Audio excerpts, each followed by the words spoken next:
Hello students. तो आज हम पढ़ने वाले हैं थ्योरम नंबर 1 तो chapter number 4 R D Sharma की बुक से। तो तुमने नाम तो सुना ही होगा इस थ्योरम का। क्या नाम है? बेसिक प्रोपोर्शनलिटी थ्योरम या फिर थेव्स थ्योरम। बहुत परेशान भी कर रही होगी तुमको। अगर तुमने याद भी कर लिए तब भी एक बार इस वीडियो को जरूर देखना, क्योंकि बेसिक से मैं बातें समझाने वाला हूँ तो तुम्हारे को यूज में आने वाली है। अब जब तक थ्योरम समझ में नहीं आएगी तब तक तुम इसको अप्लाई भी नहीं कर सकते हो, है ना। तो सबसे पहले समझते हैं इसका कॉन्सेप्ट क्या है। पेज नंबर 4.4 एंड 4.5 पे एक्सरसाइज ये जो थ्योरम है वो हमारे गिवन है आर डी शर्मा बुक के अंदर। रिमेनिंग चैप्टर्स को अगर आपको चाहिए तो डिस्क्रिप्शन में उनका लिंक गिवन है, वहां से आप उनकी प्लेलिस्ट में ढूंढ सकते हैं। जो भी आपको चाहिए सब कुछ मिल जाएगा। कुछ नहीं मिले तो कमेंट करना, मैं आपको प्रोवाइड करवा दूंगा। ओके, तो थेल्स थ्योरम में क्या कहता है? सबसे पहले देखो, if a line is drawn, एक लाइन ड्रॉ की जाए, okay, parallel to one side of a triangle, एक साइड ट्राइंगल के। तो बुक के अंदर गिवन है वो तो ठीक है। देखो कहने का मीनिंग क्या है, मान लो मैंने एक बार रफली समझा रहा हूं, ये मैंने एक ट्राइंगल लिया, कोई भी एक ट्राइंगल लिया है, ठीक है ना। एक ट्राइंगल है, इस ट्राइंगल में कह रहे हैं कि एक लाइन ड्रॉ करो, पैरेलल होनी चाहिए one side of a triangle के, ट्राइंगल की एक साइड के। लेट करो तुमने इस साइड के, ये वाली साइड ली, इस साइड के पैरेलल तुमने ड्रॉ करने की कोशिश की, तो इसके पैरेलल या तो ट्राइंगल के बाहर ड्रॉ कर सकते हैं या फिर ट्राइंगल के अंदर। तो हमें ट्राइंगल के अंदर की बात कर रहे हैं, बाहर की बात नहीं कर रहे। तो लेट करो तुमने ये वाली इधर लाइन ड्रॉ की है ना। अभी कहीं पर भी कट कर सकती है रिमेनिंग टू साइड को। तो मैंने एक बार लेट कर रहा हूं, यहां पे मैंने इसके पैरेलल एक लाइन ड्रॉ कर दी, okay. Intersecting the other two side को इंटरसेक्ट कर रही है, ओके कर रही है। मान लेते हैं ये पॉइंट ए है और ये पॉइंट बी है, समझना।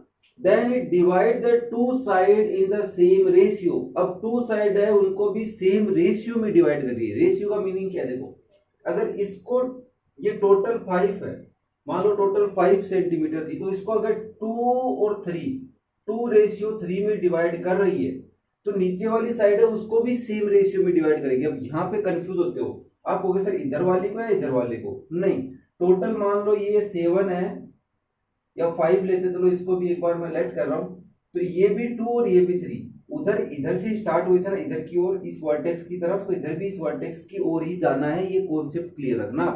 तो इसको भी क्या करेगी? सेम रेशियो में डिवाइड करेगी। अब इसको समझते कैसे? देखो रेशियो वाली बात तो दूर है, वो तो बाद में समझेंगे, पहले इसको डायग्राम को समझते हैं, कैसे डायग्राम ड्रॉ है और कैसे। मैंने कहा ये ट्राइंगल है। अब ये थ्योरम समझ में आई, बोल क्या रही है? देखो इस साइड के पैरेलल तुमने एक लाइन ड्रॉ की ट्राइंगल में।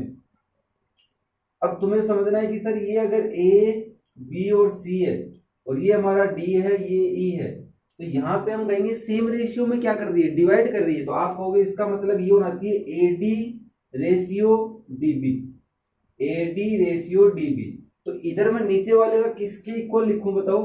बी रेशियो इसी लिखू क्या? नहीं, यही तो मिस्टेक है हमारी। इधर से चले थे इधर की ओर, तो यहां से भी इस डायरेक्शन में चलना है हमें, तो हम लिखेंगे सीई रेशियो ई बी। ये कॉन्सेप्ट क्लियर रखना। अब अगर मान लो कहता सर अगर इस तरीके से नहीं लिखते तो दूसरा मेथड भी है क्या कोई? यस, इसको ऐसे भी लिख सकते हो। एक तो ये रिटर्न वर्क है, दोबारा ऐसे भी लिख सकते हो, सीई अपॉन ए बी, क्योंकि रेशियो क्या होता है?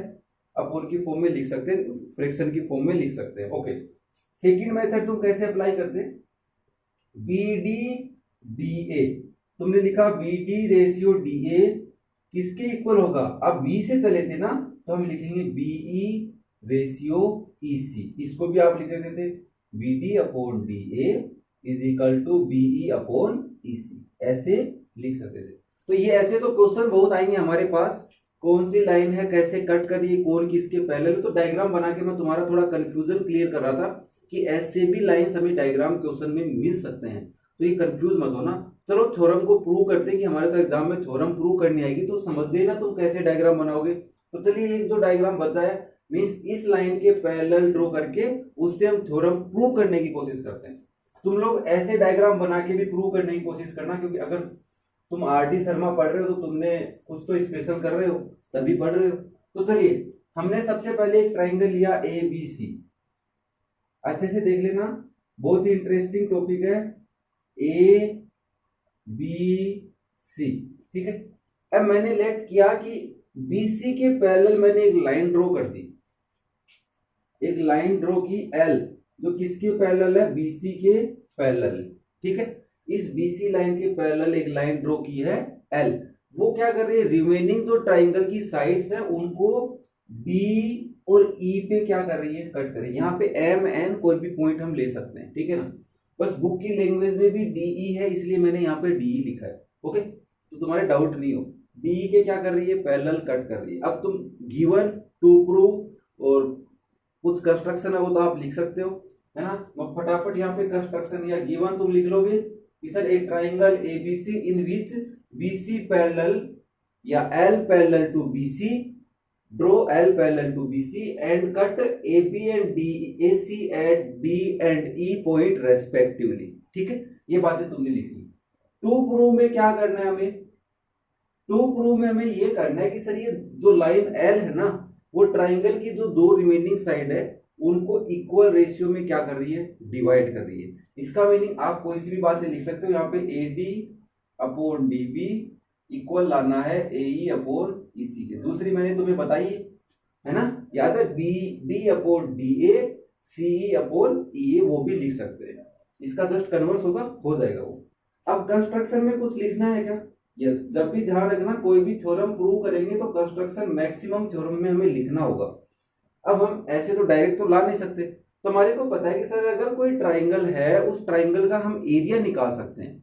कैसे निकाल सकते हैं, अगर कोई भी ट्राइंगल का हमें एरिया फाइंड आउट करना है तो उस पर अगर एक परपेंडिकुलर हमें मिल जाए ना, तो हम एक को बेस ले लेंगे, जिस साइड पे परपेंडिकुलर ड्रॉ किया वो बेस हो जाएगा, ये वाला बेस, और ये वाली उसकी हाइट, तो उसका एरिया हम इजीली फाइंड आउट कर सकते हैं। ओके, तो हम ऐसा ही इसके अंदर करते हैं। अब इसमें ट्राइंगल कौन से बन रहे हैं, ट्राइंगल तो आप होगे सर एक तो ये बन रहा है, या फिर इसको इससे ज्वाइन करो। मान लो मैंने इसको इससे ज्वाइन कर लिया, तो थोड़े ट्राइंगल क्या हो गए, बन गए। नीचे ट्राइंगल नहीं बन रहा था ना, इसलिए हमने ज्वाइन किया, ट्राइंगल बन गई।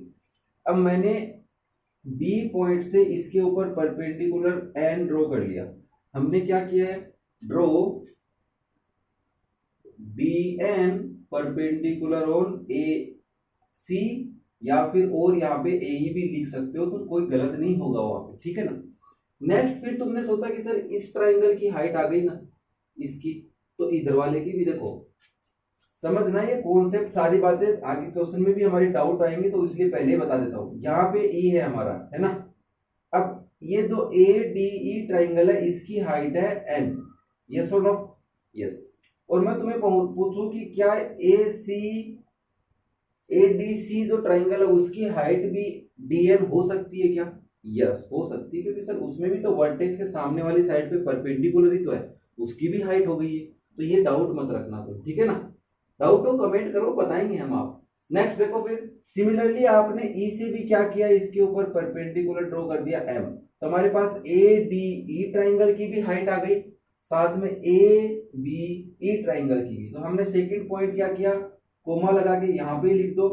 क्या लिखोगे, यहाँ पे ई है ना, तो E M perpendicular on A D, और क्या लिख सकते हो, ए बी, इस पे क्या है, परपेंडिकुलर है। बस इतने चाहिए थे हमें, बाकी हम ट्राइंगल का एरिया निकाल लेंगे। अब प्रूफ में लिखते हैं।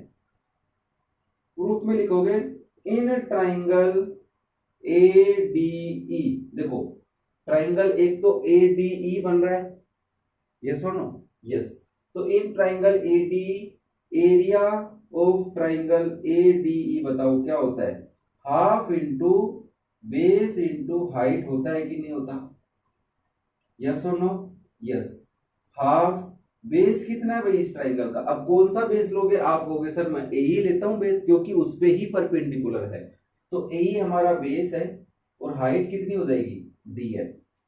तो इसको आप सिंपली क्या लिख सकते हो, A E into D N upon 2। अब हमें चाहिए क्या, ए ई, यस, और ईसी भी चाहिए। तो ईसी के लिए क्या करोगे बताओ, ईसी के लिए तुम कहोगे सर आपने अभी थोड़ी देर पहले बताया था, ये जो ट्राइंगल है ना ए बी सी, और यहाँ पे है ई, तो ये इसकी क्या है, हाइट है। ओके, यस और नो, यस। अब अगर मैं एक ऑब्ट्यूज एंगल ट्राइंगल बनाऊं, समझना एक बार, ए बी सी मैंने कोई ऑब्ट्यूज एंगल ट्राइंगल बनाया। अब मुझे इसकी क्या चाहिए, हाइट चाहिए। तो मैंने क्या किया, यहां से परपेंडिकुलर इस बी को एक्सटेंड करके यहां पे ड्रॉ कर दिया एन। तो बताओ ए एन क्या परपेंडिकुलर या हाइट हो जाएगी ट्राइंगल एबीसी की? यस, समझ में आ रही है बातें? तो आप क्या कहोगे, ए एन क्या है, इस ऑब्टूज एंगल ट्राइंगल की हाइट है। तो हमें दूसरा ट्राइंगल भी लेना है, कौन सा लें कि जिससे हमारे पास क्या आ जाए, ईसी भी आ जाए। ए बी तो हम ढूंढ, एडी तो ढूंढे लेंगे ना, एडी भी ढूंढेंगे, है ना। तो तुम क्या कहोगे, सिमिलरली तुम कहोगे सर इन ट्राइंगल, दूसरा ट्राइंगल कौन सा लोगे, yes DEC, area of triangle DEC is equal to क्या होगा, half into base into height होगा, यस हाफ इंटू। अब बताओ बेस कौन सा ले इस डीईसी ट्राइंगल में, देखो इतना तो ट्राइंगल है इस ट्राइंगल में, अब इसमें कहोगे सर ये इसकी हाइट है, तो बेस कौन हो जाएगा, ईसी। कभी भी उस परपेंडिकुलर से बाहर की बात नहीं करेंगे, ठीक है ना, उस ट्राइंगल की साइड की ही बात करनी है हमें। तो हाफ इंटू बेस हो गया आपका ईसी, और हाइट कौन हो गई बताओ, dn। तो इसको आप क्या लिखोगे, EC into dn upon 2। Yes और नो, यस। अब तुम्हें क्या चाहिए था, ए अपॉन ईसी चाहिए था। तो ए अपॉन ईसी आ सकता है क्या, कैसे आएगा, ये आपकी इक्वेशन 1 है और ये इक्वेशन 2 है। तो तुम क्या करोगे सर, बाई इक्वेशन 1 एंड 2, दोनों इक्वेशन से मैं क्या कर सकता हूं, मेरे को चाहिए ए ऊपर, तो मैं एरिया ऑफ ट्राइंगल एडीई में डिवाइड कर देता हूं एरिया ऑफ ट्राइंगल डीईसी का। यस और नो, यस। तो आप यहां पे क्या लिखोगे सर, यहां पे है ए इंटू डी एन अपॉन 2, मैं यहां पे इंटू लगा रहा हूं, क्यों लगा रहा हूं, फ्रैक्शन में फ्रैक्शन का डिवाइड करते हैं तो जो डिनोमिनेटर में फ्रैक्शन होता है उसका रेसिप्रोकल होके न्यूमरेटर के फ्रैक्शन के साथ मल्टीप्लाई हो जाता है, पता है ये बात, याद करो। A B upon A B, A upon B, C upon D, ये फ्रैक्शन में फ्रैक्शन का डिवाइड है, तो इसको आप लिख सकते हो A B into D upon C. Yes और नो, जल्दी से बताओ, यस। तो सिमिलरली तुम यहां पे भी ये कर सकते हो, 2 अपॉन ई सी इंटू डी एन। अब देखो dn से dn कैंसिल, 2 से 2 कैंसिल, तो आंसर आ गया ए अपॉन ईसी। ये चाहिए था तुम्हें, यस। अब तुम्हें चाहिए एडी अपॉन डीबी, तो मैं यहां पे लिख देता हूं कि सर एरिया ऑफ किसका triangle, triangle ADE upon area of triangle DEC, हाँ डीईसी, वो हमारा आ गया ए अपॉन ईसी। अब ये है ना, ये ए अपॉन ईसी, ये इक्वल आना चाहिए ए बी अपॉन डीबी के। इसका मतलब ये जो ट्राइंगल है ना, इनका एरिया भी इक्वल आना चाहिए उसके, तभी तो ए अपॉन ईसी इक्वल आएगा। तो हम ऐसे दो ट्राइंगल ढूंढते हैं, ये प्रूफ को ही मिटा रहा हूं मैं, एक बार देखना, सारी बातें समझाऊंगा तुमको, ऐसे तुम इसका कन्वर्स भी कर सकते हो अगर तुम्हारे समझ में आए तो प्रूफ में ही चल रहे थे हम ही। तो अब क्या कहोगे सर, मुझे चाहिए एडी, तो एडी है इस ट्राइंगल, छोटे वाले ट्राइंगल में, तो एडी अगर मुझे लाना है तो मुझे ये जो जिस भी ट्राइंगल में ये जो साइड है ना, ये साइड लेनी पड़ेगी। तो ये ट्राइंगल में है, इन ट्राइंगल एडीई में, तो ये तो पहले भी था, ये सुनो, यस। तो क्या इसका एरिया दोबारा निकाल सकते हैं, देखो समझना एक बार, अगर ये ट्राइंगल है, इस पे मैंने इधर भी परपेंडिकुलर ड्रॉ कर सकता है, और मैंने एक ये परपेंडिकुलर भी ड्रॉ किया, तो आप चाहे इसको हाइट लेके इसको बेस लेके भी एरिया निकालो, या फिर इसको हाइट लेके इसको बेस लेके एरिया निकालो, दोनों टाइम सेम आएगा क्या, नहीं आएगा, सेम ही आना है, क्योंकि है तो वही ट्राइंगल ना। तो यही मेथड यहाँ पे अप्लाई कर रहे हैं। तो आप कहोगे area of triangle ADE is equal to half into base, बताओ इस ट्राइंगल का क्या लोगे, एडी लोगे क्या, तो फिर इसकी हाइट कौन सी लोगे, ईएम लोगे क्या, यस। तो तुम इसको लिख सकते हो AD into EM upon 2, okay. Similarly फिर तुम कहोगे अच्छा सर अब हमें चाहिए डीबी, तो डीबी के लिए तो मैं छोटे वाला ट्राइंगल ले लेता हूं डीईसी, तो आप कहोगे एरिया ऑफ ट्राइंगल डीईसी क्या हो जाएगा, हाफ इंटू बेस कितना है इस ट्राइंगल का, बेस ले लेते हैं डीबी, क्योंकि उससे परपेंडिकुलर ड्रॉ कर रखा है क्या आपने, ये वाला याद है, ये वाला एक्सटीरियर एंगल है ना, वो कौन सा ट्राइंगल है, ऑब्ट्यूज एंगल ट्राइंगल है, तो इसका एरिया लिखोगे डीबी इंटू ईएम, ओके। तो वो क्या हो जाएगा, डीबी इंटू ईएम अपॉन 2। ये इक्वेशन थर्ड है हमारी, ठीक है ना, ध्यान रखना इसको। 1 और 2 हमने लिख ली थी पहले, ये हमारी 4 ले लेते हैं और इसको 5 ले लेते हैं, ठीक है। तब आप कहोगे, अब देखो AD अपॉन DB आ गया, इन दोनों को डिवाइड कर लेते, AD ऊपर चाहिए आपको, तो आप फिर से कहोगे बाई इक्वेशन 4 and 5, 4 and 5 आप कहोगे area of triangle ADE upon area of triangle DEC, क्या आएगा जल्दी बताना। यस, वापस से वही है, AD into EM upon 2 into 2 upon DB into EM, yes और नो, ये लिखेंगे ना क्योंकि वो फ्रैक्शन वाला कॉन्सेप्ट लगाया है। 2 से 2 कैंसिल, EM से EM कैंसिल, तो हमारा आंसर आ गया AD अपॉन DM। ये इक्वेशन नंबर हो गई 6 हमारे। अब मुझे बात बताओ, ये भी वही ट्राइंगल है, ये भी वही ट्राइंगल है, तो क्या तुम इक्वेशन 3 और 6 की हेल्प लेके कुछ लिख सकते हो? यस, तो यहाँ पे वापस लिख लेते हैं हम इरेज करके। क्या लिखोगे? ये इक्वेशन है बी, ठीक है, तो आप कहोगे by equation 3 and 6 we can say that या therefore AE upon AC is equal to AD upon DB। या फिर अब तुम सोचोगे सर ये तो इधर आ गया, इसको और लगा के इधर भी लेके आ सकते हो, और AD upon DB is equal to AE upon AC। ये तो बात हो गई, हमारे को थ्योरम प्रूव करनी थी, वो हो गई।